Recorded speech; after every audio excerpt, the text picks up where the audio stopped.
Stocks are down ahead of a 3-day weekend after China's numbers, well, weren't as exact about the coronavirus as we thought.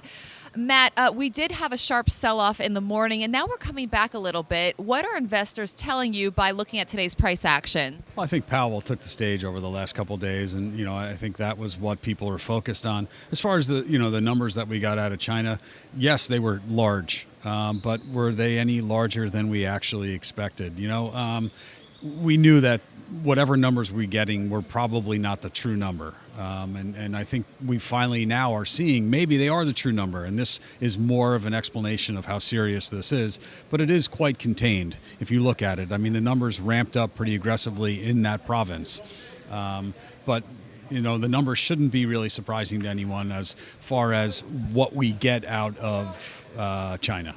So a lot of investors are looking at biotech companies as the coronavirus, just trying to see who can combat the coronavirus, who's coming up with the next vaccine. Biotech is kind of tricky, though. What plays should they be making?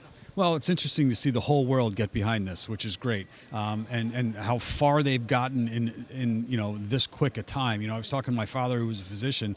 He was amazed at the timetable that right now that there's actually they're close into getting something done. I mean, that's amazing to see this whole world. Now, if we can get the whole world to maybe get involved in some of these other just look at the flu. 500,000 people die a year from the flu, and we can't solve it. The flu vaccine isn't offered to everyone, and if it does, the strain that they're using isn't effective for the next year. So, these collaborations that are taking place worldwide, that could prove to be monumental going forward for cancer, diabetes, all of these different drugs that potentially could help solve some of these world problems. That would be the greatest thing to come from that, if you think about it. So maybe instead of focusing on these companies that are trying to fight the coronavirus, let's see the ones that are actually taking this opportunity to be like, let's work on the flu, let's work on influenza. Yeah, I mean, you're going to see how. I mean, this is front and center, right? The media is taking this and run with it, and it is a scary situation, right? We don't know what it is, we can't control it, we don't know where it started, how it started, we can't fight it.